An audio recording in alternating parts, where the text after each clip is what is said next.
Hello students, welcome to the Sun Academy. आज की इस वीडियो में हम एमडीकेट के जो क्विक रिवीजन सीरीज़ है उसका थर्ड लेक्चर कवर करने वाले हैं। आज के इस लेक्चर में हम नर्वस कोऑर्डिनेशन जो नेक्स्ट चैप्टर है उसको हम डिस्कस करेंगे।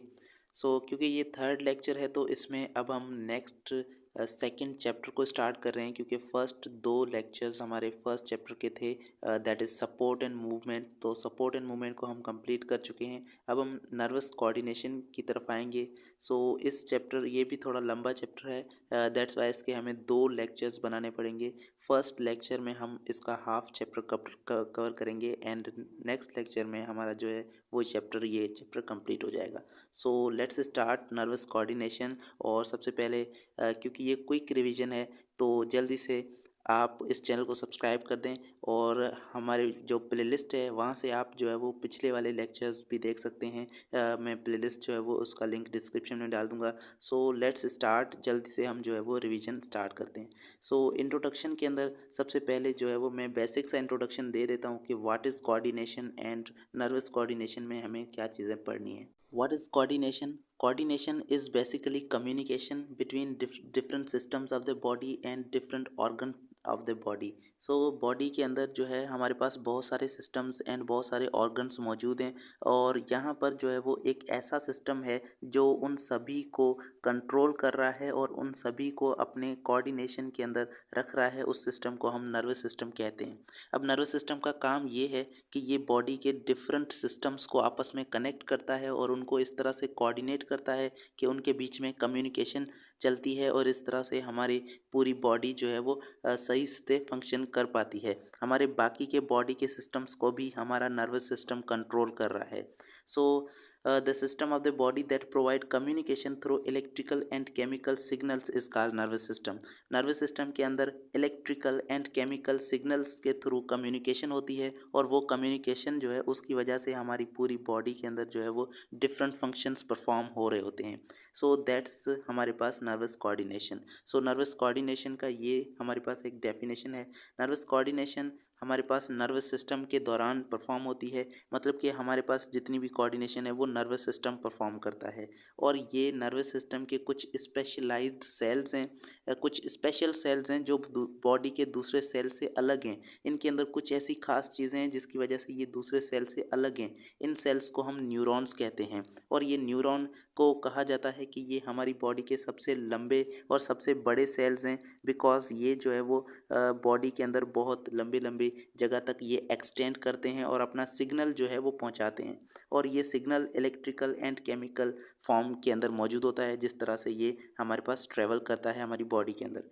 न्यूरॉन के पास एक ऐसी एबिलिटी होती है कि वो सिग्नल्स को कंडक्ट कर पाते हैं। सिग्नल्स को वो इलेक्ट्रिकल फॉर्म के अंदर या फिर केमिकल फॉर्म के अंदर वो कंडक्ट करते हैं in the form of electrical impulse. तो कुछ न्यूरॉन जो है वो इलेक्ट्रिकल इम्पल्स के थ्रू सिग्नल को जो है वो एक जगह से दूसरी जगह तक पहुंचाते हैं। Each neuron has a ability to receive input signals. एक न्यूरॉन के पास क्या होना चाहिए, एबिलिटी होनी चाहिए कि वो सिग्नल्स को रिसीव कर पाए, और ये न्यूरॉन की यही खुसूसियात है कि वो सिग्नल्स को जो है वो कंडक्ट कर पाता है। वो सिग्नल्स को दूसरे न्यूरॉन से या किसी भी रिसेप्टर से वो सिग्नल को रिसीव करता है, और साथ में उसको इंटीग्रेट कर पाए या फिर उसको ट्रांसमिट कर दे दूसरे न्यूरॉन के पास। तो ये न्यूरॉन की एबिलिटी है कि एक न्यूरॉन जो है वो इन्फॉर्मेशन को लेता है और उसको या तो इंटीग्रेट करता है या तो वो आगे जो है वो ट्रांसमिट कर देता है दूसरे न्यूरॉन्स को। तो ये हमारे पास एक न्यूरॉन के पास खुसूसियात हैं जिसकी वजह से वो परफॉर्म कर पाते हैं इलेक्ट्रिकल सिग्नल्स की ट्रांसमिशन को। अब हम आते हैं रिसेप्टर्स पे। What are receptors? रिसेप्टर्स कुछ ऐसे स्पेशलाइज्ड ऑर्गन्स हैं या ऐसे स्पेशलाइज्ड सेल्स हैं जो किसी भी चेंज को या किसी भी स्टिमुलस को डिटेक्ट करते हैं। हमारे अंदर के सिस्टम या हमारी बॉडी से बाहर का जो इन्वायरमेंट है उसके अंदर कोई भी अगर चेंज आ रहा है तो उस चेंज को हम स्टिमुलस कहते हैं। सपोज़ हमारी बॉडी को कोई टच कर रहा है, दैट इज़ अ चेंज, और वो चेंज स्टिमुलस कहलाएगा। तो उस स्टिमुलस को कौन रिसीव करेगा और उनको कौन रिस्पॉन्ड करेगा, वो स्पेशलाइज्ड सेल्स और वो स्पेशलाइज्ड जो हमारे पास ऑर्गन्स हैं उनको हम सेंसरी रिसेप्टर्स कहते हैं। These are sensory receptors. अब रिसेप्टर्स का काम ये है कि वो उनको जब कोई ना कोई सिग्नल मिलेगा तो वो सिग्नल को रिसीव कर लेंगे और उनको डिटेक्ट कर लेंगे। सो ये हमारे पास रिसेप्टर्स की डेफिनेशन है। अब रिसेप्टर्स के भी टाइप्स होते हैं और वो अलग अलग तरह की एनर्जी को वो रिसीव करते हैं या फिर अलग अलग तरह के स्टिमुलस को वो डिटेक्ट करते हैं। तो यहाँ पर हमारे पास एक है mechano receptors. Mechano receptors mechanical energy को जो है वो डिटेक्ट करते हैं, जिस तरह से प्रेशर है, टच है या साउंड है या फिर मोशन है। ये कुछ चीज़ें हैं जिनको ये मैकेनो रिसेप्टर्स डिटेक्ट कर पाते हैं। और मैकेनो रिसेप्टर्स के अंदर भी टाइप्स होते हैं, जो कि कुछ होते हैं जो प्रेशर को डिटेक्ट कर पाते हैं और कुछ हैं जो वो सिर्फ साउंड को डिटेक्ट कर पाते हैं। तो इस तरह से हमारे पास मैकेनो रिसेप्टर्स के भी टाइप्स आ जाएंगे आगे। उसके बाद है पेन रिसेप्टर्स, जो कि किसी भी टिश्यू डैमेज को जो है वो पेन के तौर पे वो परसेप्शन को काज करते हैं, उनको डिटेक्ट करते हैं। यानी कि यहाँ पर हमारी बॉडी के अंदर कहीं भी अगर कोई टिश्यू डैमेज हुआ है तो वहाँ पर हमें पेन फील होता है, वो यहाँ पर पेन रिसेप्टर्स की वजह से होता है। तो पेन रिसेप्टर्स पेन को डिटेक्ट करते हैं, दर्द को जो है वो डिटेक्ट करते हैं। थर्मो रिसेप्टर्स ये यहाँ से जिस तरह से नाम से ही जाहिर हो रहा है, ये हीट को डिटेक्ट करते हैं कि कोई चीज़ ठंडी है या फिर गर्म है, या कोल्ड या फिर हीट को ये जो है वो डिटेक्ट करते हैं। उसके बाद कीमो रिसेप्टर्स हैं, ये केमिकल्स को डिटेक्ट करते हैं, केमिकल कंसंट्रेशंस को डिटेक्ट करते हैं। जैसे कि ऑस्मो रिसेप्टर्स हैं, ये हमारे पास वाटर की कंसंट्रेशन कितनी है किस जगह पे, वहाँ पर उस चीज़ को डिटेक्ट करते हैं। उसके बाद ऑल्फैक्टरी रिसेप्टर्स जो है ये हमारे पास मौजूद होते हैं, और साथ में गस्टेटरी रिसेप्टर्स, ये स्मेल के रिसेप्टर्स और टेस्ट के रिसेप्टर्स जो है वो यहाँ पर मौजूद हैं। ये सारे कीमो रिसेप्टर्स हैं। उसके बाद हैं फोटो रिसेप्टर्स, जो कि लाइट को डिटेक्ट करते हैं और ये हमारी आँखों के अंदर मौजूद होते हैं। इफेक्टर्स क्या हैं, अब देखें रिसेप्टर्स जब कोई चीज़ रिसीव करेंगे या फिर किसी चीज़ को ये डिटेक्ट करेंगे, तो अब ये अपना मैसेज जो है वो ट्रांसमिट करेंगे, और उसके अपोजिट जो है वो हमारे पास एक रिस्पॉन्स आता है, और उस रिस्पॉन्स को हम कहते हैं, उसको हम रिस्पॉन्स कहते हैं, और वो रिस्पॉन्स जो है वो इफेक्टर्स के ज़रिए से आता है। इफेक्टर्स जो है वो कुछ मसल्स या फिर कुछ ऑर्गन्स हैं जो कि नर्वस सिस्टम जिनको रिस्पॉन्ड करने में हेल्प करता है। अब सपोज़ हमारे पास अगर हमें साउंड कोई सुनाई दे रहा है, और उस साउंड के अंदर उसको जो है वो हमारा ब्रेन सबसे पहले हमारे कान के अंदर जो रिसेप्टर्स होंगे, मैकेनो रिसेप्टर, वो उसको डिटेक्ट करेंगे, और उसके बाद वो साउंड हमारे पास, उसका सिग्नल ब्रेन के पास जाएगा, उसकी इम्पल्स ब्रेन के पास जाएगी, और ब्रेन जो है वो कोई ना कोई रिस्पॉन्स जब देगा, तो वो रिस्पॉन्स जो है वो मसल्स को या ग्लैंड्स को मिलता है, और ये मसल्स एंड ग्लैंड्स जो है ये इफेक्टर ऑर्गन्स कहलाते हैं, क्योंकि ये इफेक्टर ऑर्गन वो चीज़ें हैं या फिर वो ऑर्गन्स हैं जो कि रिस्पॉन्स को प्रोड्यूस कर रहे हैं। तो जो रिस्पॉन्स को प्रोड्यूस करता है वही इफेक्टर कहलाता है। अब सेंट्रल नर्वस सिस्टम के अंदर ब्रेन एंड स्पाइनल कॉर्ड आते हैं। दो चीज़ें हैं, हमारा नर्वस सिस्टम दो चीज़ों पे मुश्तमिल है, दो सिस्टम्स पे मुश्तमिल है। एक हमारे पास है सेंट्रल नर्वस सिस्टम, जिसे सीएनएस कहते हैं, और दूसरा हमारे पास है पेरिफेरल नर्वस सिस्टम, जिसे हम पीएनएस कहते हैं। तो सेंट्रल नर्वस सिस्टम सीएनएस के अंदर ब्रेन आता है और स्पाइनल कॉर्ड, ये दो कंपोनेंट हैं इसके, जबकि पेरिफेरल नर्वस सिस्टम के अंदर सारी नर्व्स आती हैं। सेंट्रल नर्वस सिस्टम के अंदर यहाँ पर क्या है कि ये प्रोड्यूस करता है कोई ना कोई response in the form of, यहाँ पर इफेक्टर्स को ये जो है वो कोई ना कोई रिस्पॉन्स देता है, और ये रिस्पॉन्स जो है ये किसके खिलाफ आएगा, ये यहाँ पर opposite to the sensory input, यानी कि जब कोई ना कोई इंफॉर्मेशन इनपुट होगी रिसेप्टर्स के थ्रू, तो यहाँ पर रिसेप्टर्स जो है वो सिग्नल्स देंगे हमारे यहाँ पर सेंट्रल नर्वस सिस्टम को, और सेंट्रल नर्वस सिस्टम बदले में रिस्पॉन्स प्रोड्यूस करेगा। तो ये हमारे पास बेसिक स्केलेटन है, बेसिक मैकेनिज़्म है जिस तरह से सिग्नल्स जो है वो ट्रांसमिट होते हैं। नेक्स्ट है न्यूरॉन। सो न्यूरॉन क्या है, न्यूरॉन हमें पता है एक सेल है जो कि basic structural and functional unit है हमारे नर्वस सिस्टम का। सो ये यही एक यूनिट है जो कि हमारे पूरे नर्वस सिस्टम को बनाता है, और यहाँ पर ये सारा फंक्शन इसी सेल का होता है। अब यहाँ पर इसके स्ट्रक्चर को जब हम समझेंगे, तो फिर यहाँ पर हम देखेंगे कि किस तरह से ये परफॉर्म करता है पूरा फंक्शन। सो इसकी आउटर मेम्ब्रेन जो कि सेल की मेम्ब्रेन होती है, उसको हम न्यूरोलीमा कहते हैं। तो लीमा का मतलब यहाँ पर मेम्ब्रेन ही होता है, और न्यूरो का मतलब है न्यूरॉन की मेम्ब्रेन। सो यहाँ पर ये न्यूरॉन की मेम्ब्रेन न्यूरोलीमा कहलाती है, जबकि इसकी जो बॉडी है, सेल की बॉडी, उसे हम सोमा कहते हैं। तो ये सेल बॉडी है। अब सेल बॉडी के अंदर आपको पता है डिफरेंट तरह के राइबोसोम्स और एंडोप्लाज्मिक रेटिकुलम मौजूद होता है, और यहाँ पर जो राइबोसोम्स होते हैं वो ग्रुप की शक्ल में होते हैं, उनको हम कहते हैं Nissl bodies. So Nissl bodies are group of ribosomes. उसके साथ इसके अंदर रफ एंडोप्लाज्मिक रेटिकुलम भी मौजूद होता है, और कुछ सीक्रेटरी वेजिकल्स होते हैं जिनके अंदर कुछ केमिकल्स मौजूद होते हैं,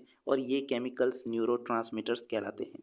तो यहाँ पर अब अगर हम देखेंगे यहाँ पे, तो ये हमारे पास जो है वो सेल की बॉडी है जिसे हम सोमा कह रहे हैं, और इसकी जो मेम्ब्रेन है यहाँ पर, ये पूरी इसकी मेम्ब्रेन जो है ये न्यूरोलीमा कहलाती है। यहाँ पर जो है न्यूक्लियस तो वैसे भी मौजूद ही होगा, और यहाँ पर कुछ स्पेशल टाइप के जो है वो ग्रेन्यूल्स होते हैं जिन्हें हम निसिल बॉडीज़ कहते हैं, और वो राइबोसोम्स के ग्रुप्स होते हैं। और उसके साथ साथ यहाँ पर जो है वो एंडोप्लाज्मिक रेटिकुलम भी मौजूद है, और कुछ यहाँ पर वेजिकल्स होते हैं जिन्हें हम कहते हैं यहाँ पर न्यूरोट्रांसमीटर। तो यहाँ पर इसके इन वेजिकल्स के अंदर ही कुछ केमिकल्स होते हैं जो कि न्यूरोट्रांसमीटर कहलाते हैं, और उनका फंक्शन है कि वो केमिकल फॉर्म में सिग्नल्स को ट्रांसमिट करते हैं। तो ये भी हम आगे देखेंगे कि न्यूरोट्रांसमीटर कौन कौन से टाइप्स के हैं, और उनको भी पढ़ेंगे। उसके बाद न्यूरॉन के कुछ और भी यहाँ पर पार्ट्स हैं, जैसे कि यहाँ पर ये जो आपको फाइबर्स नज़र आ रहे हैं, ये फाइबर जो है ये हमारे पास डेंड्राइट्स कहलाते हैं, और इनका फंक्शन ये है कि ये सिग्नल को रिसीव करते हैं। तो ये इतने ज़्यादा जो डेंड्राइट्स हैं ये हमारे पास सिग्नल को एफिशिएंटली रिसीव करने में हेल्प करते हैं। उसके बाद ये बड़ी जो फाइबर आपको नज़र आ रही है, ये फाइबर एक्सॉन कहलाती है, और इस एक्सॉन का फंक्शन ये है कि ये इम्पल्स को दूसरे न्यूरॉन तक पहुंचाती है, या इस न्यूरॉन से ये दूर ले जा रहा है। तो यहाँ पर एक्सॉन का फंक्शन ये है कि ये यहाँ पर जो है वो डिलीवर करता है सिग्नल को यहाँ से दूसरे न्यूरॉन की तरफ, और यहाँ से जो है वो डेंड्राइट से ये रिसीव होता है। अब यहाँ पर कुछ और भी छोटे छोटे सेल्स हैं जो इस न्यूरॉन के ऊपर लगे होते हैं, इन्हें हम जो है वो श्वान सेल्स कहते हैं, और ये इनका फंक्शन ये है कि ये जो है वो इस न्यूरॉन को फैसिलिटेट करते हैं, इसको अपना फंक्शन परफॉर्म करने में हेल्प करते हैं। और साथ में इन सेल्स का फंक्शन ये भी है कि ये एक तरह का मटेरियल सीक्रेट करते हैं जिन्हें हम कहते हैं माइलिन शीथ।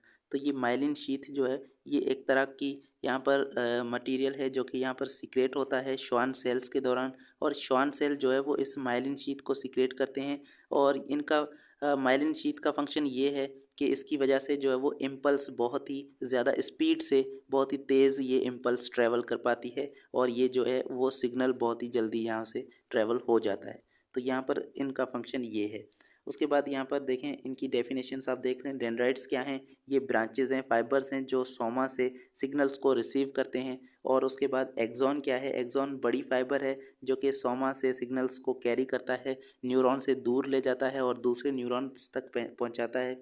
न्यूरोग्लिया ये एक्चुअली सपोर्टिंग सेल्स हैं जिसमें यहाँ पर श्वान सेल्स भी आते हैं और ओलिगोडेंड्रोसाइट्स भी आते हैं।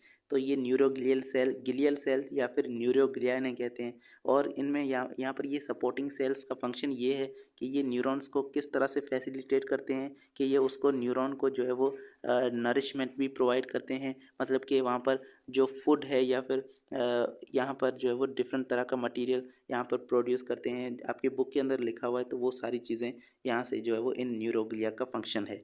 अब यहाँ पर जो श्वान सेल्स हैं ये माइलिन को प्रोड्यूस करते हैं, और यहाँ पर माइलिन शीथ जो है, यहाँ पर श्वान सेल का फंक्शन भी माइलिन को प्रोड्यूस करना है, और ओलिगोडेंड्रोसाइट इनका भी फंक्शन माइलिन शीथ को प्रोड्यूस करना है। लेकिन इनका फंक्शन ये है कि यहाँ पर श्वान सेल जो है ये पेरिफेरल नर्वस सिस्टम के अंदर ये माइलिन शीथ को प्रोड्यूस करते हैं, और यहाँ पर ओलिगोडेंड्रोसाइट ये सेंट्रल नर्वस सिस्टम के अंदर माइलिन शीथ को प्रोवाइड करते हैं। मतलब कि अगर आप ब्रेन के अंदर न्यूरॉन्स की जो एक्सॉन है उसको देखेंगे, तो वहाँ पर मौजूद जो माइलिन शीथ होगी वो ओलिगोडेंड्रोसाइट ने बनाई है, और वहाँ पर मौजूद वो ओलिगोडेंड्रोसाइट सेल्स मौजूद होंगे। जबकि नर्व्स के अंदर जो हमारे पास पेरिफेरल नर्वस सिस्टम है वहाँ पर ये श्वान सेल्स प्रोड्यूस कर रहे होते हैं। Types of neuron. सो यहाँ पर न्यूरॉन के 3 टाइप्स हैं, और यहाँ पर ये जो डिवीज़न है ये हमारे पास स्ट्रक्चर एंड फंक्शन दोनों के हिसाब से है, लेकिन यहाँ पर हम फंक्शन के हिसाब से बात कर रहे हैं, और स्ट्रक्चर को भी हम आगे थोड़ा सा देखेंगे कि क्या स्ट्रक्चरल डिफरेंसेस हैं इनके अंदर। सो यहाँ पर सबसे पहले हैं सेंसरी न्यूरॉन्स। सेंसरी न्यूरॉन वो न्यूरॉन होते हैं जो कि सेंस ऑर्गन से वो सिग्नल्स को लेकर आते हैं। तो ये एक्चुअली सेंस ऑर्गन्स के अंदर पाए जाते हैं, जहाँ पर रिसेप्टर मौजूद हैं, तो वहाँ पर ये सेंस ऑर्गन्स के अंदर पाए जाते हैं और वहाँ से ये सिग्नल्स को कैरी करते हैं और सेंट्रल नर्वस सिस्टम तक पहुँचाते हैं, मतलब कि ब्रेन तक या फिर स्पाइनल कॉर्ड तक ये सिग्नल्स को पहुँचाते हैं। तो ये यहाँ पर क्या करेंगे कि रिसेप्टर से ये सिग्नल्स को लेंगे और सेंट्रल नर्वस सिस्टम तक पहुँचाएंगे, ब्रेन तक या फिर स्पाइनल कॉर्ड तक ये पहुँचाएंगे। उसके बाद है मोटर न्यूरॉन्स। तो ये यहाँ से क्या करते हैं कि जो आउटपुट का सिग्नल है वो सेंट्रल नर्वस सिस्टम से लेकर इफेक्टर ऑर्गन्स तक पहुंचाएंगे ताकि कोई ना कोई रिस्पांस प्रोड्यूस हो पाए। सो रिस्पांस प्रोड्यूस करने के अंदर मोटर न्यूरॉन्स का काम है। तो ये एक्चुअली रिस्पांस को प्रोड्यूस करवाते हैं। किस तरह से कि सेंट्रल नर्वस सिस्टम से, ब्रेन से या स्पाइनल कॉर्ड से ये क्या करेंगे, सिग्नल्स को कैरी करेंगे और वहाँ से ये इफेक्टर्स तक जाएंगे, जिसकी वजह से इफेक्टर ऑर्गन्स जो है वो रिस्पांस को प्रोड्यूस कर पाएंगे। सो रिस्पांस के अंदर यहाँ पर मोटर न्यूरॉन्स का काम है और यहाँ से सिग्नल्स को सबसे पहले रिसीव करने के अंदर सेंसरी न्यूरॉन्स का काम है। तो इंटर न्यूरॉन्स क्या करते हैं, ये फैसिलिटेटर हैं बीच के अंदर, सेंसरी एंड मोटर न्यूरॉन्स के बीच में ये आते हैं और ये क्या करते हैं कि इंफॉर्मेशन की इंटीग्रेशन को करते हैं। ये एक्चुअली ज़्यादातर ब्रेन के अंदर मौजूद होते हैं, वहाँ पर ये डिफरेंट फंक्शन परफॉर्म कर रहे होते हैं, इंफॉर्मेशन को इंटीग्रेट करके और उस इंफॉर्मेशन की प्रोसेसिंग ये इंटर न्यूरॉन्स करते हैं। तो ये 3 टाइप के न्यूरॉन्स मौजूद हैं यहाँ पे। तो अब यहाँ पर हम देखेंगे कि इनके अंदर क्या स्ट्रक्चरल डिफरेंसेस हैं इन 3 न्यूरॉन के अंदर। तो सबसे पहले देखें कि सिग्नल जो आ रहा है वो कहाँ से आ रहा है, वो यहाँ पर सेंसरी न्यूरॉन से आएगा। सो सेंसरी न्यूरॉन सिग्नल्स को लेकर आएंगे कहाँ तक, यहाँ पर ब्रेन तक लेकर आएंगे। अब इसको आप ब्रेन अगर समझ लें तो यहाँ पर ब्रेन के अंदर ये इंटर न्यूरॉन मौजूद है जहाँ पर एसोसिएशन हो रही है, इसको हम एसोसिएशन न्यूरॉन भी कहते हैं। एफेरेंट का मतलब है कि ये सिग्नल को लेकर आता है, तो इसलिए इसको एफेरेंट भी कहा जा रहा है। और यहाँ पर जो मोटर न्यूरॉन है तो ये सिग्नल को लेकर जा रहा है इफेक्टर ऑर्गन्स के पास, तो इसको हम इफेरेंट भी कह रहे हैं क्योंकि ये सिग्नल को दूर ले जा रहा है ब्रेन से और ये ब्रेन के करीब लेकर आ रहा है। तो अब यहाँ पर ये जो है वो 3 यहाँ पर क्या हैं, न्यूरॉन्स हैं। अब इनके अंदर स्ट्रक्चरल क्या डिफरेंसेस हैं इन तीनों के अंदर, ये भी आप देख लें। तो सबसे पहले यहाँ पर देखें, ये सेल बॉडी है और यहाँ से सिग्नल आ रहा है, तो यहाँ पर इस चीज़ को हम क्या कहेंगे, तो ये डेंड्राइट्स हैं, क्योंकि डेंड्राइट्स क्या होते हैं कि वो सिग्नल को लेकर आते हैं। तो अब यहाँ पर आप देख सकते हैं कि सेंसरी न्यूरॉन के अंदर जो डेंड्राइट्स हैं उनके अंदर भी ये सेल्स लगे हैं। कौन से सेल्स हैं, ये श्वान सेल्स मौजूद हैं जो कि यहाँ पर माइलिन को प्रोड्यूस कर रहे हैं। तो इस डेंड्राइट को हम माइलिनेटेड डेंड्राइट कहेंगे क्योंकि इसके अंदर माइलिन मौजूद है। अब यहाँ पर देखें कि इसके अंदर माइलिन नहीं है, यहाँ पर भी डेंड्राइट्स के अंदर और एक्सॉन दोनों के अंदर माइलिन मौजूद नहीं है, जबकि यहाँ पर माइलिन मौजूद है। तो ये आप समझ लें कि यहाँ पर सेंसरी न्यूरॉन के अंदर जो डेंड्राइट्स हैं वो भी माइलिनेटेड मौजूद हैं, माइलिन मौजूद है दोनों के अंदर, और एक्सॉन भी यहाँ पर माइलिन मौजूद है एक्सॉन पर भी। तो यहाँ पर ये सेंसरी न्यूरॉन का स्ट्रक्चर है। जबकि यहाँ पर मोटर न्यूरॉन के अंदर क्या है कि यहाँ पर एक्सॉन जो है वो सिर्फ माइलिन उसके अंदर मौजूद है, जबकि डेंड्राइट्स के अंदर यहाँ पर देखें कोई माइलिन नहीं है, माइलिन शीथ डेंड्राइट के अंदर मौजूद नहीं है। तो ये यहाँ पर थोड़ा सा स्ट्रक्चरल जो डिफरेंस है इनके अंदर आ रहा है, किसके अंदर, motor neuron and sensory neuron के बीच में, क्योंकि यहाँ पर डेंड्राइट्स माइलिनेटेड है और यहाँ पर डेंड्राइट्स माइलिनेटेड नहीं है। इंटर न्यूरॉन के अंदर माइलिन मौजूद नहीं है, यहाँ पर जो है वो कुछ ओलिगोडेंड्रोसाइट होते हैं जो अपनी हिसाब से जो है वो छोटी छोटी मतलब माइलिन को प्रोड्यूस करते हैं, लेकिन वो यहाँ पर इम्पल्स की कंडक्शन को वो फास्ट नहीं कर पाती। अब रिफ्लेक्स एक्शन क्या है, रिफ्लेक्स एक्शन एक ऐसा एक्शन है जो कि बहुत ही ज़्यादा रैपिड, बहुत ही फास्ट एक्शन होता है और ये इनवॉलेंट्री है, जबकि हम इसको कंट्रोल नहीं कर पाते। एक्चुअली ऐसे जो इम्पल्सेस हैं, ये यहाँ पर क्या होता है कि इनके अंदर एक ख़ास चीज़ होती है कि ये सेंसरी न्यूरॉन से डायरेक्ट मोटर न्यूरॉन के अंदर ये ट्रांसमिट हो सकते हैं। मतलब कि इसमें कोई बीच में इंटर न्यूरॉन इन्वॉल्व नहीं होता। वैसे कुछ ऐसे भी रिफ्लेक्स एक्शंस हैं जहाँ पर इंटर न्यूरॉन इन्वॉल्व होते हैं और वो इंटर न्यूरॉन जो है वो स्पाइनल कॉर्ड के इंटर न्यूरॉन होते हैं, लेकिन यहाँ पर क्या है कि ये हमारे पास मोनोसाइनेप्टिक रिफ्लेक्स एक्शन है या फिर मोनोसाइनेप्टिक है। तो इसके अंदर क्या होता है कि एक ही साइनेप्स होती है और वो एक साइनेप्स किसके बीच में, सेंसरी एंड मोटर न्यूरॉन्स के बीच में होती है, और यहाँ पर एक सेंसरी एंड एक मोटर न्यूरॉन इन्वॉल्व होते हैं इस पूरे एक्शन के अंदर। अब ये एक्शन किस तरह से होगा कि सबसे पहले यहाँ पर जो है वो हमारे पास रैपिड सिग्नल जो है वो यहाँ से ट्रेवल करेगा और सेंसरी न्यूरॉन के थ्रू वो जाएगा, जबकि मोटर न्यूरॉन के थ्रू उसका जल्दी से रिस्पॉन्स आ जाएगा और बीच में कोई भी इंटीग्रेशन इन्फॉर्मेशन की नहीं होती। इसी की वजह से ही ये क्या है, इनवॉलेंट्री फंक्शन है। और इफेक्टर जो है वो डायरेक्टली रिफ्लेक्स आर्क इसको कहते हैं, क्योंकि इसका जो पाथवे है इस रिफ्लेक्स एक्शन का उसको रिफ्लेक्स आर्क कहा जाता है और उसके थ्रू जो है वो इफेक्टर कोई ना कोई रिस्पॉन्स जल्दी से प्रोड्यूस कर देता है। इसके एग्जांपल्स के अंदर हमारे पास जो है वो नी जर्क एंड हैंड विड्रावल जो रिफ्लेक्सेस हैं ये यहाँ पर आ जाते हैं। तो यहाँ पर हैंड विड्रावल जो रिफ्लेक्सेस है उसको आप देख लें कि किस तरह से हो रहा है। सबसे पहले यहाँ पर जो है वो रिसेप्टर है जो कि हीट है यहाँ पर, और ये रिसेप्टर से यहाँ पर जो है वो सिग्नल जाएगा और ये सिग्नल डायरेक्टली हमारे पास स्पाइनल कॉर्ड तक पहुँचा है और वहाँ से ये ब्रेन की तरफ नहीं जा रहा, क्योंकि ये बहुत ही फास्ट है। और यहाँ पर जल्दी से ये मोटर न्यूरॉन के थ्रू ये मसल्स के पास ये सिग्नल जाएगा। मसल्स यहाँ पर जो है वो इफेक्टर हैं जो कि हैंड को जो है वो यहाँ से विड्रॉ करेंगे और हम जो है वो यहाँ से हाथ को हटा लेंगे। अब इसमें अगर आप देखेंगे तो बीच में एक इंटर न्यूरॉन भी इन्वॉल्व हो रहा है, तो यहाँ पर ये हमारे पास मोनोसाइनेप्टिक नहीं होगा, जबकि मोनोसाइनेप्टिक के अंदर यहाँ पर डायरेक्ट एक कनेक्शन होगा किसके बीच में, सेंसरी एंड मोटर न्यूरॉन के बीच में। तो इस तरह से ये हमारे पास एक रिफ्लेक्स एक्शन है। What is nerve impulse? So nerve impulse पे आते हैं। नर्व इम्पल्स एक इलेक्ट्रोकेमिकल सिग्नल है जो ट्रेवल करता है along the length of the neuron, यानी कि न्यूरॉन के अंदर से वो सिग्नल ट्रेवल करता है और एक न्यूरॉन से दूसरे न्यूरॉन तक वो जाता है। जिस तरह से कंप्लीट जो मैसेज है ना, एक्चुअली जो मैसेज है वो हमारे पास नर्व इम्पल्स है। अब ये नर्व इम्पल्स किस तरह से ट्रेवल करता है? This is travel in the form of electrochemical voltage या फिर इलेक्ट्रोकेमिकल पोटेंशियल डिफरेंस।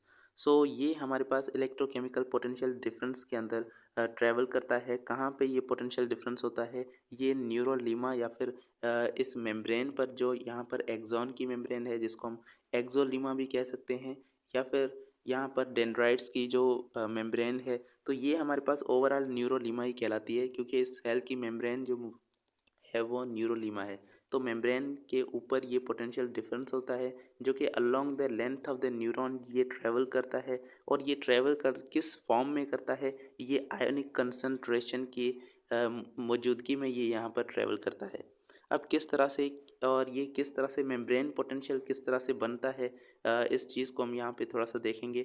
सबसे पहले आपने एक मेम्ब्रेन जो है वो कंसीडर करनी है। यहाँ पर ये जो है ये एक मेम्ब्रेन है। अब इस मेम्ब्रेन के अपोजिट जो है वो दो टाइप्स के आयंस मौजूद हैं और डिफरेंट चार्ज मॉलिक्यूल मौजूद हैं। आपको पता है आयंस जो है वो चार्ज मॉलिक्यूल्स होते हैं। तो अब यहाँ पर जो है वो सोडियम आयन है और ये सोडियम आयन के ऊपर आपको पता है पॉजिटिव चार्ज है, जबकि यहाँ पर जो है वो क्लोरीन आयंस हैं या फिर प्रोटीन्स मौजूद हैं जिसकी वजह से यहाँ पर नेगेटिव चार्ज है। तो आपने ये कंसिडर करना है कि अंदर जो है वो नेगेटिव चार्जेस हैं और बाहर क्या है, पॉजिटिव चार्जेस मौजूद हैं। तो अब अंदर, क्योंकि बाहर पॉजिटिव चार्जेस हैं और अंदर नेगेटिव चार्जेस हैं, तो दो अपोजिट चार्जेस जब दो अलग अलग जगह पर मौजूद होती हैं, दो अलग अलग पोल्स पर मौजूद होते हैं, तो ये यहाँ पर जो है वो एक तरह का पोटेंशियल क्रिएट करता है और उस पोटेंशियल को हम यहाँ पर मेम्ब्रेन पोटेंशियल कहेंगे, क्योंकि ये एक मेम्ब्रेन पे ये पोटेंशियल मौजूद है। तो इस तरह से दो अपोजिट चार्जेस जो है वो एक तरह का पोटेंशियल डिफरेंस क्रिएट करती हैं और इस पोटेंशियल डिफरेंस की वजह से आयंस जो है वो आप अपोजिट डायरेक्शन के अंदर मूव करना चाहते हैं। अब नेगेटिव आयन चाहेंगे कि हम जो है वो मेम्ब्रेन से बाहर चले जाएं और पॉजिटिव आयन चाहेंगे कि हम मेम्ब्रेन से अंदर चले जाएं। तो ये ही एक पोटेंशियल डिफरेंस है जिसकी वजह से चार्जेस की मोशन हो सकती है, आयंस की मूवमेंट हो सकती है। और ये पोटेंशियल आप जो है वो डिटेल के अंदर आप फिज़िक्स में पढ़ते हैं। तो अब यहाँ पर ये कुछ चार्जेस आपको दिख रहे हैं, पॉजिटिव एंड नेगेटिव चार्जेस जो है ये इस मेम्ब्रेन के अपोजिट डायरेक्शन के अंदर मौजूद हैं। ये चार्जेस एक्चुअली आयंस हैं जो इस मेम्ब्रेन के अपोजिट डायरेक्शन के अंदर या फिर अपोजिट साइड पे मौजूद हैं। अब इस मेम्ब्रेन पोटेंशियल को हम कैसे डिफाइन करते हैं? Membrane potential is a voltage measured across the neurolemma, यानी कि न्यूरोलीमा जो मेम्ब्रेन है न्यूरॉन की, इस न्यूरॉन की मेम्ब्रेन के ऊपर जो वोल्टेज मौजूद है उस वोल्टेज को हम मेम्ब्रेन पोटेंशियल कहते हैं। और ये एक्चुअली पोटेंशियल डिफरेंस होता है आयोनिक चार्जेस के मौजूदगी के अंदर। ये मतलब कि आयोनिक चार्जेस की वजह से जो पोटेंशियल डिफरेंस क्रिएट हो रहा है वो मेम्ब्रेन पोटेंशियल है। अब ये मेम्ब्रेन पोटेंशियल कितना पोटेंशियल होता है, तो यहाँ पर अलग अलग मतलब अलग अलग पॉइंट्स पर ये जो है वो पोटेंशियल वेरी कर रहा होता है। अब पोटेंशियल को जब हम मेजर करते हैं तो वो ये हमें पता है कि हम वोल्ट्स के अंदर इसको मेजर करते हैं, और यहाँ पर हम एक छोटा यूनिट यूज़ करेंगे जो कि है मिली वोल्ट्स। तो यहाँ पर मिली वोल्ट्स के अंदर हम इस पोटेंशियल को पढ़ेंगे कि कितना पोटेंशियल ये होता है। सबसे पहले तो यहाँ पर एक कांस्टेंट पोटेंशियल होता है इस मेम्ब्रेन पर, और वो पोटेंशियल होता है -70 मिली वोल्ट। तो यहाँ पर -70 मिली वोल्ट ये एक कांस्टेंट पोटेंशियल होता है, और ये पोटेंशियल तब मौजूद होता है जब यहाँ पर कोई भी इम्पल्स ट्रेवल ना करे। मतलब कि जब यहाँ पर कोई स्टिमुलस नहीं मिल रहा न्यूरॉन को, और न्यूरॉन रेस्ट के अंदर है, और कोई इम्पल्स नर्व इम्पल्स कोई भी ट्रेवल नहीं कर रही, तब जो पोटेंशियल होगा वो -70 होगा।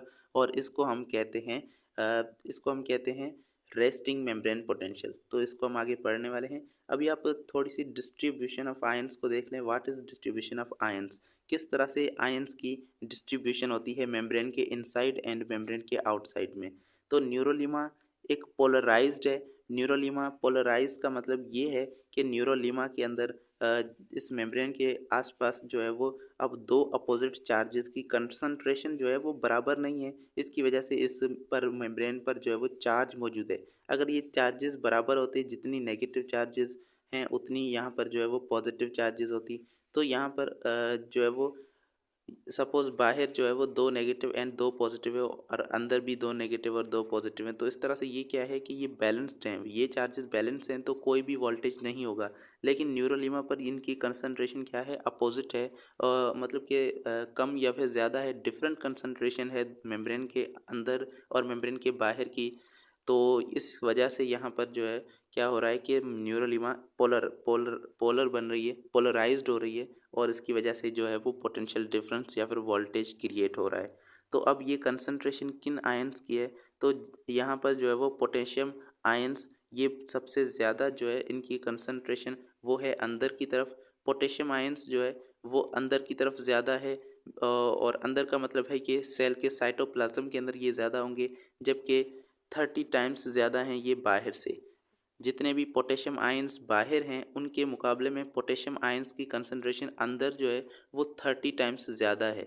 और यहाँ पर सोडियम आयंस जितने अंदर हैं उसके मुकाबले में सोडियम आयंस की बाहर जो कंसंट्रेशन है वो 10 टाइम्स ज़्यादा है। मतलब कि सोडियम यहाँ पर बाहर जो है वो अगर 10 होंगे तो अंदर सोडियम 1 होगा, और अगर पोटेशियम जो है वो अंदर 1 होगा तो पोटेशियम अगर बाहर 1 होगा तो अंदर पोटेशियम जो है वो 30 होंगे। तो ये इतनी कंसंट्रेशन का जो डिफरेंस है वो सोडियम एंड पोटेशियम आयंस के अंदर आ रहा है। तो ये एक्चुअली तब होता है जब मेम्ब्रेन रेस्ट के अंदर है, तो इतनी कंसंट्रेशन का डिफरेंस जो है वो मौजूद होता है, और इतनी बड़ी कंसंट्रेशन की डिफरेंस की वजह से ही यहाँ पर न्यूरोलीमा जो है वो पोलराइज है, और इसकी वजह से यहाँ पर इतनी चार्ज मौजूद है। तो ये यहाँ पर एक जो डिस्ट्रीब्यूशन है ये किस वजह से क्रिएट हो रही है, सोडियम बाहर ज़्यादा क्यों है, पोटेशियम अंदर ज़्यादा क्यों है, ये इसलिए है क्योंकि यहाँ पर मेम्ब्रेन के अंदर एक तरह का पंप मौजूद होता है, और ये पंप सोडियम पोटेशियम पंप कहलाता है। ये सोडियम पोटेशियम पंप जो है ये क्या करता है कि इन आयंस को मूव करवाता है अगेंस्ट देयर कंसंट्रेशन। ये सोडियम को बाहर भेजता है और पोटेशियम को अंदर भेजता है, जिसकी वजह से यहाँ पर ये जो है वो कंसंट्रेशन अराइज हो रही है। तो अब ये आप देख सकते हैं कि इस तरह से यहाँ पर मौजूद होगा। अब जब यहाँ पर ये कंसंट्रेशन उलट होगी, अपोजिट होगी, तो उसकी वजह से क्या होगा कि एक तरह का ये पोटेंशियल जो मौजूद है यहाँ पर जो कि यहाँ पर 70 मिली वोल्ट है, -70 मिली वोल्ट है। तो ये पोटेंशियल अब चेंज होगा, और इस पोटेंशियल के चेंज को ही हम एक नर्व इम्पल्स कहेंगे, और वो जो है वो चेंज पोटेंशियल का जो चेंज है वही ट्रेवल करेगा इस न्यूरॉन के अलोंग। अब डिफरेंट स्टेट्स आती हैं, और उन डिफरेंट स्टेट के अंदर न्यूरोलीमा की कंडीशन डिफरेंट होती है, और उस पर पोटेंशियल भी डिफरेंस होता है, और उस पर जो नर्व इम्पल्स की कंडक्शन है वो भी या हो रही होती है या नहीं हो रही होती है। तो सबसे पहले हमारे पास है resting membrane potential. Resting membrane potential ये रेस्ट वाली स्टेट है, और रेस्ट वाली स्टेट के अंदर कोई भी इम्पल्स ट्रेवल नहीं करती न्यूरोलीमा पर। यानी कि मेम्ब्रेन पर कोई भी इम्पल्स ट्रैवल नहीं करती। इसका मतलब ये नहीं है कि उस पर कोई पोटेंशियल नहीं होता, उस पर पोटेंशियल डिफरेंस मौजूद होता है जो कि है -70 मिली वोल्ट, और ये रेस्टिंग का मेम्ब्रेन पोटेंशियल है। रेस्टिंग के अंदर मेम्ब्रेन पोटेंशियल -70 मिली वोल्ट होता है, और इतना जो पोटेंशियल है ये रेस्टिंग की हालत में मौजूद होता है। तो जब रेस्टिंग की हालत में ही इतना पोटेंशियल मौजूद है, माइनस में मौजूद है, तो इसका मतलब क्या है? यहाँ पर नेगेटिव का जो साइन है वो ये शो कर रहा है कि जो सेल है, अब ये मेम्ब्रेन है और से इसके बाहर जो है वो हमें पता है कि सोडियम आयन ज़्यादा है और अंदर पोटेशियम आयन ज़्यादा है। फिर भी यहाँ पर देखें ये दोनों पॉजिटिवली चार्ज आयन है, फिर भी यहाँ पर पोटेंशियल जो है वो नेगेटिव क्यों आ रहा है? तो इसका जवाब ये है कि सेल के अंदर जो है वो डिफरेंट तरह की प्रोटीन्स होती हैं, और यहाँ पर डिफरेंट तरह के मतलब कि जैसे डीएनए है, प्रोटीन है, और बाकी के जो मॉलिक्यूल्स हैं, क्लोरीन जैसे आयंस मौजूद होते हैं, तो ये एक्चुअली नेगेटिवली चार्ज हैं। यहाँ पर प्रोटीन्स भी नेगेटिवली चार्ज हैं, तो इस नेगेटिव चार्ज की वजह से ये नेगेटिव चार्ज बहुत ज़्यादा बड़ा है। प्रोटीन के अंदर बहुत ज़्यादा नेगेटिव चार्जेस हैं, और क्लोरीन के ऊपर भी चार्ज मौजूद होता है, वो भी नेगेटिव चार्ज है। तो इसकी वजह से यहाँ पर अंदर की तरफ नेगेटिव चार्जेस मौजूद हैं, और इसी वजह से ये पोटेंशियल जो है वो -70 मिली वोल्ट होता है। अब कुछ चैनल्स होते हैं और कुछ पंप मौजूद होते हैं। सबसे पहले हमने एक पंप पढ़ा जो कि है सोडियम पोटेशियम पंप। तो यहाँ पर ये आपके पास सोडियम पोटेशियम पंप है।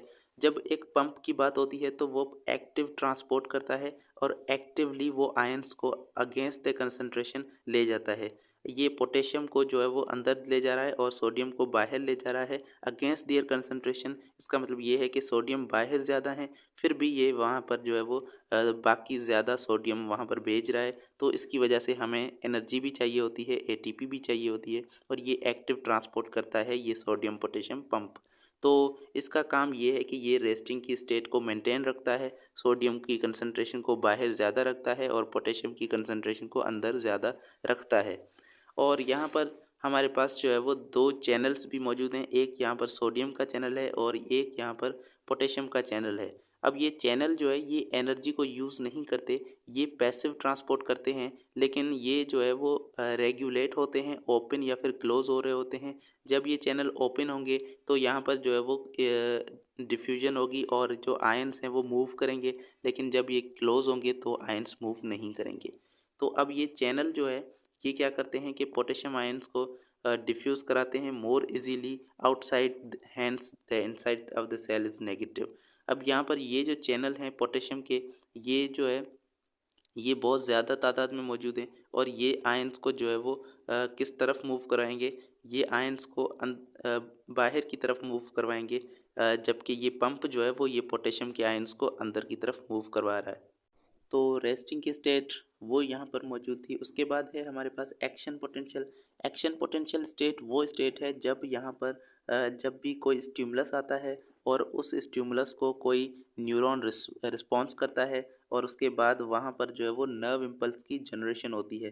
तो जब नर्व इम्पल्स ट्रैवल कर रही हो किसी मेम्ब्रेन पर, न्यूरॉन की मेम्ब्रेन पर नर्व इम्पल्स ट्रैवल कर रही है, तो इस कंडीशन को एक्शन पोटेंशियल कहा जाता है। क्योंकि यहाँ पर क्या होता है कि आयंस की कंसंट्रेशन जो है वो चेंज होने लगती है, और रेस्टिंग की स्टेट से ये आयंस की कंसंट्रेशन एंड जो पोटेंशियल है वो डिफरेंट हो रहा होता है। इस चीज़ को हम डीपोलराइजेशन भी कहते हैं, और डीपोलराइजेशन इसलिए कहते हैं क्योंकि पहले यहाँ पर न्यूरोलिमा पोलर पोलर थी -70 की चार्ज की वजह से, और अब ये चार्ज जो है ये नीचे चला जाएगा, और यहाँ पर जो है वो ये चार्ज बढ़ना शुरू हो जाएगा। मतलब -70 से ये ज़ीरो की तरफ जाएगा, और उसके बाद ये पॉजिटिव चार्ज की तरफ जाएगा। इस तरह से यहाँ पर ये जो है वो डीपोलराइजेशन होगी, यानी कि पहले यहाँ पर पोलर थी और अब ये डीपोलराइजेशन इसकी हो रही है। तो डीपोलराइजेशन का मतलब ही है एक्शन पोटेंशियल। और ये कब होता है? यहाँ पर क्या होगा कि सोडियम के चैनल्स जो है वो ओपन हो जाएंगे जब भी कोई स्टिमुलस आएगा। अब देखिए स्टिमुलस के भी टाइप्स हैं, एक है थ्रेशोल्ड स्टिमुलस। वो स्टिमुलस जो नर्व इम्पल्स को जनरेट करवा दे वो होता है थ्रेशोल्ड स्टिमुलस। मतलब कि स्टिमुलस के अंदर इतनी एनर्जी होनी चाहिए कि वो नर्व इम्पल्स को जनरेट करवा दे। सो ये हमारे पास थ्रेशोल्ड स्टिमुलस कहलाता है। और अगर एक ऐसा स्टिमुलस है जो बहुत ही कम एनर्जी का है, उसकी एनर्जी कम है, तो वो नर्व इम्पल्स को जनरेट नहीं करवा सकेगा, और वो हमारे पास थ्रेशोल्ड स्टिमुलस नहीं होता। तो अब थ्रेशोल्ड स्टिमुलस जब भी आता है तो यहाँ पर नर्व इम्पल्स जनरेट होती है।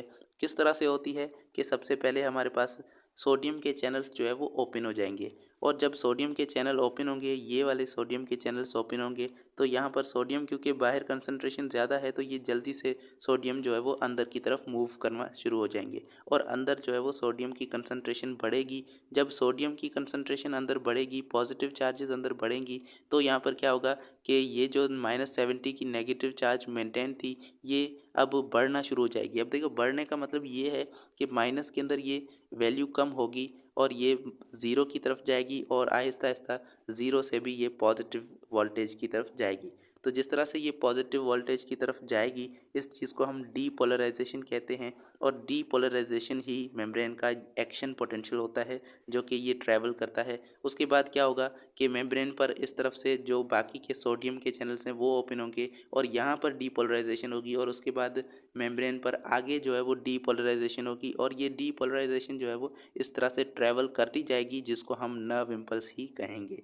डीपोलराइजेशन के अंदर मेम्ब्रेन का पोटेंशियल जो है वो या तो पॉजिटिव हो जाता है या फिर ज़ीरो हो जाता है, या फिर ये +20 या मतलब कि आगे चला जाता है, पॉजिटिव के अंदर चला जाता है। तो ये मेम्ब्रेन का पोटेंशियल यहाँ पर होता है।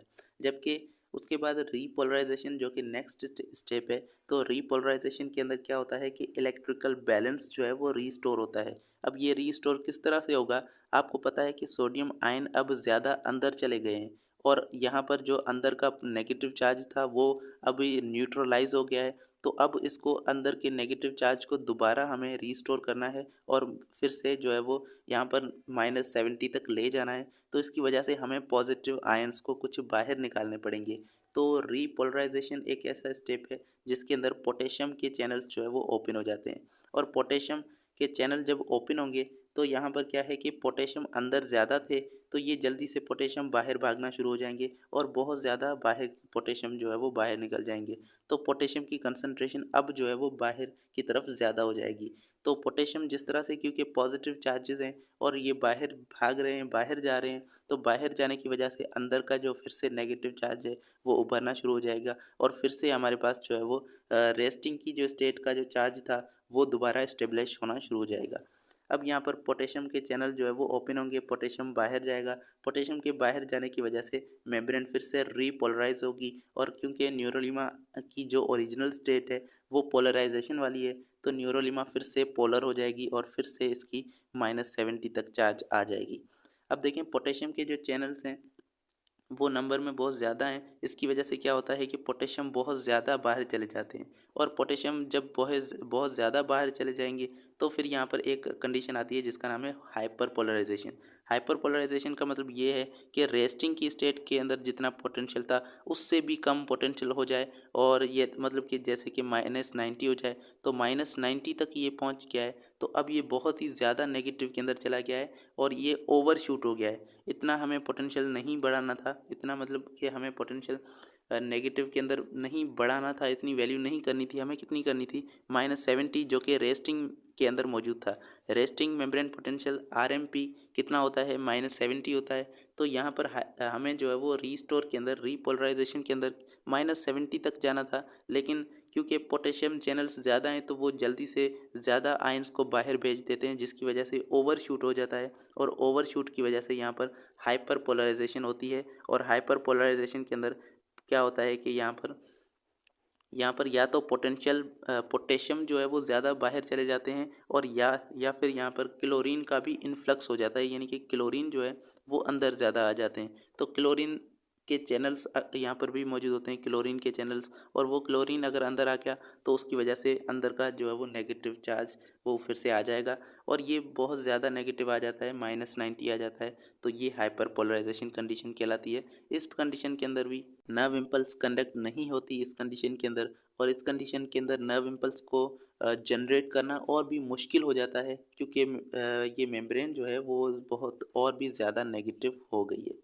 उसके बाद यहाँ पर रिफ्रैक्टरी पीरियड है।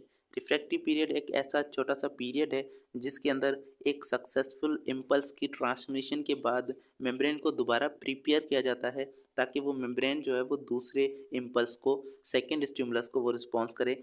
ये हमारे पास 2 मिली सेकेंड्स का होता है और 2 मिली सेकेंड्स के अंदर ये पीरियड इस तरह से होता है कि इसके अंदर दोबारा जो रेस्टिंग की स्टेट है उसको मेंटेन रखा जाता है और साथ में जो ओरिजिनल आयोनिक कंसंट्रेशन थी उसको मेंटेन रखा जाता है। अब हमें पता है कि शुरू के अंदर रेस्टिंग स्टेट के अंदर सोडियम को बाहर ज़्यादा होना चाहिए और पोटेशियम को अंदर ज़्यादा होना चाहिए, लेकिन जैसे ही ये चैनल्स खुले थे तो सोडियम अंदर चले गए और पोटेशियम बाहर चले गए। अब ये इस पीरियड के अंदर क्या होगा कि पंप का काम होगा, जो कि पंप क्या करेगा कि दोबारा से सोडियम को बाहर निकालेगा और दोबारा से पोटेशियम को अंदर निकालेगा, एनर्जी को यूज़ करेगा, एटीपी को यूज़ करेगा, एक्टिवली ये ट्रांसपोर्ट करेगा। तो इसकी वजह से दोबारा हमारे पास ये -70 तो इस्टेब्लिश हो ही जाएगा, लेकिन जो ओरिजिनल स्टेट थी, जो आयोनिक कंसंट्रेशन थी, वो भी इस्टेब्लिश हो जाएगी। और इस पीरियड के अंदर जो यहाँ पर काम है वो सोडियम पोटेशियम पंप का होता है, जो कि यहाँ पर दोबारा ओरिजिनल स्टेट के अंदर आयोनिक कंसंट्रेशन को मेंटेन करता है। अब यहाँ पर इस डायग्राम के अंदर आप देख लें कि किस तरह से ये यहाँ पर जो है वो कंसंट्रेशन वेरी कर रही है या फिर किस तरह से ये चार्ज जो है वो मौजूद है। तो सबसे पहले यहाँ पर आपको एक थ्रेशोल्ड वैल्यू दिखाई गई है कि अगर यहाँ पर इतना स्टिमुलस आ गया तो यहाँ पर हमारे पास ये भी पोटेंशियल की एक वैल्यू होती है जिसे हम थ्रेशोल्ड कहते हैं। तो ये एक्चुअली -50 होती है कि 70 से 50 हो जाए तो ये हमारे पास थ्रेशोल्ड है।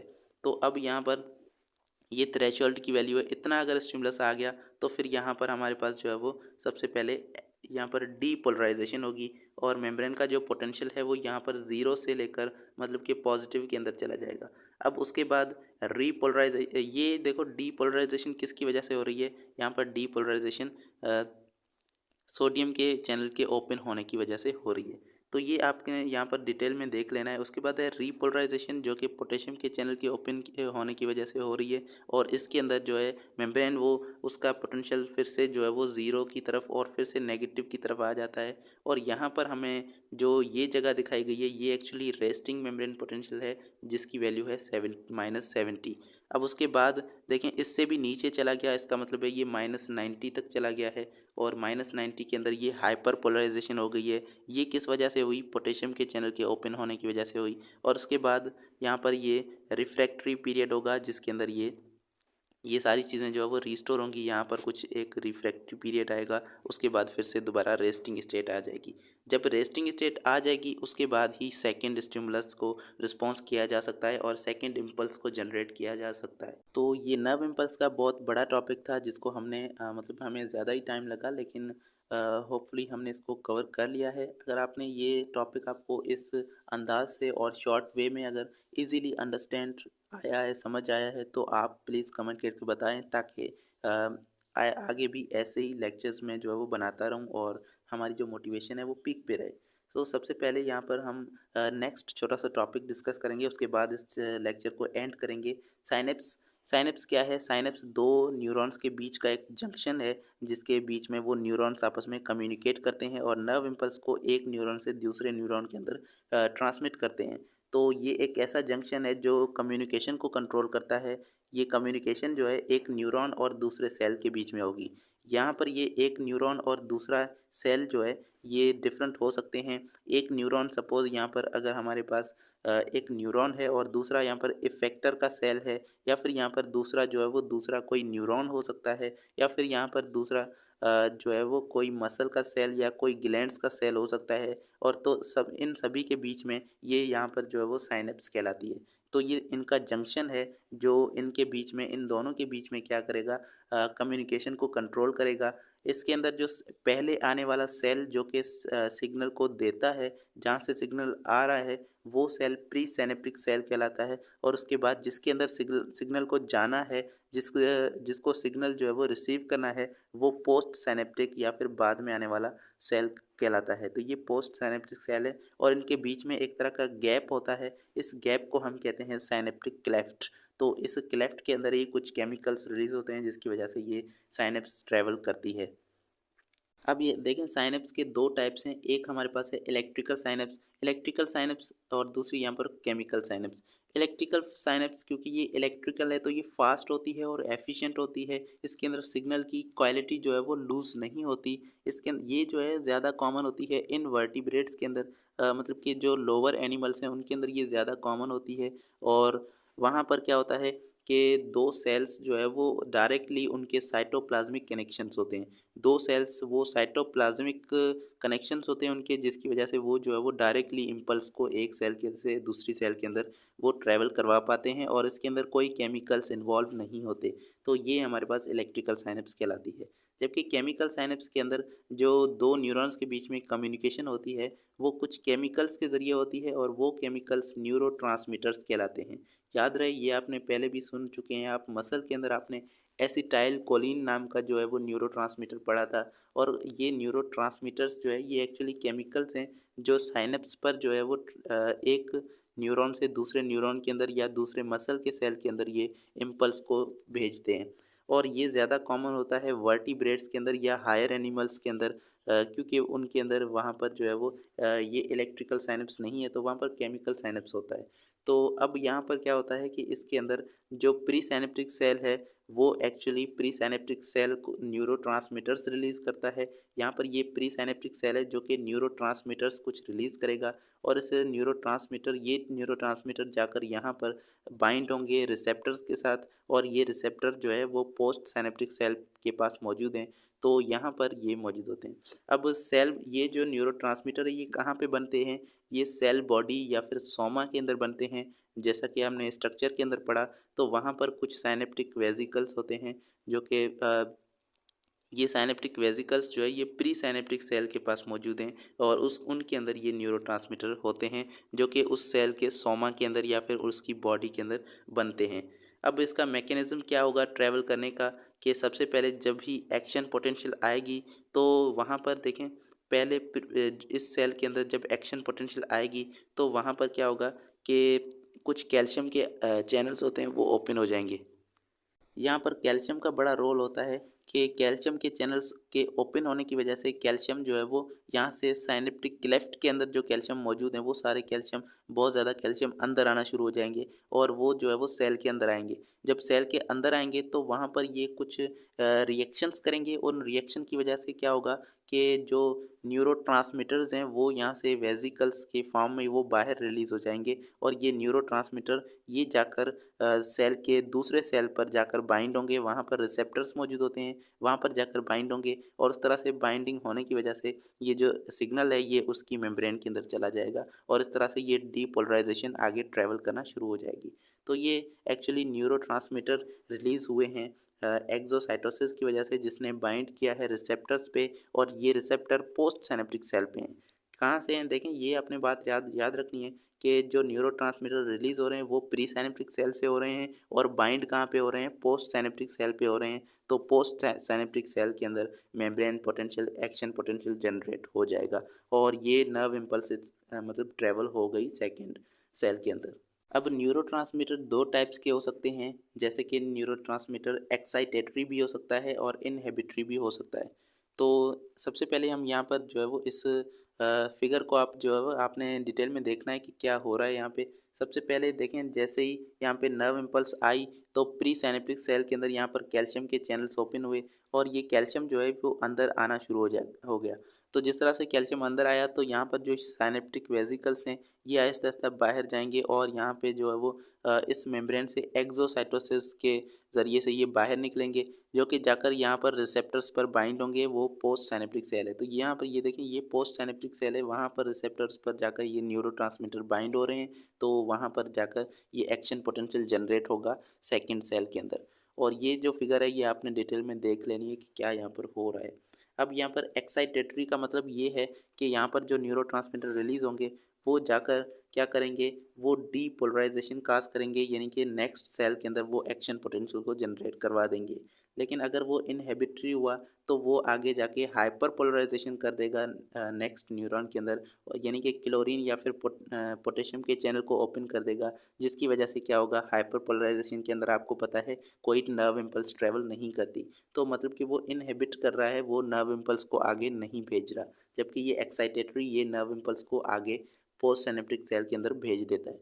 तो अब यहाँ पर इनके एग्जांपल्स आपने याद रखने हैं, जैसे कि एसिटाइल कोलिन है। हालांकि ये एसिटाइल कोलिन ये एक्साइटेटरी के तौर पे भी काम करता है और इनहिबिटरी के तौर पे भी काम करता है। और दूसरा यहाँ पर epinephrine, norepinephrine, dopamine and serotonin, ये कुछ हार्मोन्स और न्यूरोट्रांसमीटर्स हैं, हार्मोन्स हैं जो न्यूरोट्रांसमीटर के तौर पे फंक्शन करते हैं। इनमें जो डोपामिन एंड सेरोटोनिन है ये बहुत इंपॉर्टेंट है हमारे ब्रेन के फंक्शंस के लिए, जैसे कि मूड, स्लीप या फिर अटेंशन है वो है या लर्निंग है, इनके अंदर इनका बड़ा रोल है। और यहाँ पर डोपामिन की वजह से ही दो डिजीज़ होती हैं, जैसे कि पार्किंसन डिजीज़ है, ये तब होती है जब डोपामिन प्रोड्यूस नहीं होता। इसको हम आगे देखेंगे। तो डोपामिन की लो लेवल की वजह से ये पार्किंसन डिजीज़ होती है। और अगर डोपामिन ज़्यादा हो जाए तो यहाँ पर शिज़ोफ्रेनिया ये डिजीज़ यहाँ पर होती है। इनके न्यूरोट्रांसमीटर के एग्जांपल्स आपने याद रखने हैं, जैसे कि गाबा है, ये इनहिबिटरी है, ग्लाइसिन है, ग्लूटामेट है या फिर एस्पार्टेट है। तो ये हमारे पास क्या हैं, ये अमाइनो एसिड्स हैं जो न्यूरोट्रांसमीटर के तौर पे काम कर रहे हैं, या फिर इन्हें हम बायोजेनिक अमाइंस कहते हैं। ये मॉडिफाइड जो है वो अमाइनो एसिड्स हैं। गाबा यहाँ पर जो है वो इसका फुल फॉर्म ये है गामा अमाइनो ब्यूटायरिक एसिड, तो ये भी आपने याद रखना है। तो ये कुछ चीज़ें हैं और ये कुछ जो एग्जांपल्स हैं ये आपने याद रखने हैं इन दोनों न्यूरोट्रांसमीटर्स के। सो यहाँ पर आज का लेक्चर जो है वो हम यहाँ पर अब एंड करेंगे, और नेक्स्ट जो है वो हम central nervous system and brain के बारे में जो है वो डिटेल में स्टडी करेंगे। और आगे हमारे पास ज़्यादा जो है वो बड़ा टॉपिक है जिसको हमें कवर करना है नेक्स्ट लेक्चर के अंदर। और मैंने अपनी पूरी कोशिश की है इस लेक्चर को एज़ शॉर्ट रखने की, लेकिन यहाँ पर देखें फिर से बहुत ही ज़्यादा बड़ा लेक्चर हो गया है, क्योंकि चीज़ें समझानी पड़ती हैं। शायद किसका नहीं पढ़ा हुआ है तो उसका भी जो है वो यहाँ पर भला हो जाएगा और आपकी भी अच्छी रिवीजन हो जाएगी। सो ये था आज का हमारा लेक्चर। अगर आपको ये लेक्चर पसंद आया है तो वीडियो को लाइक कर दें, और आपको नेक्स्ट जो लेक्चर है वो जल्दी से क्विक लेक्चर किस चैप्टर पे चाहिए, सो वो चैप्टर आप कमेंट कर सकते हैं। हम जो है वो नेक्स्ट लेक्चर के अंदर मिलते हैं। Thank you so much. अल्लाह हाफिज़।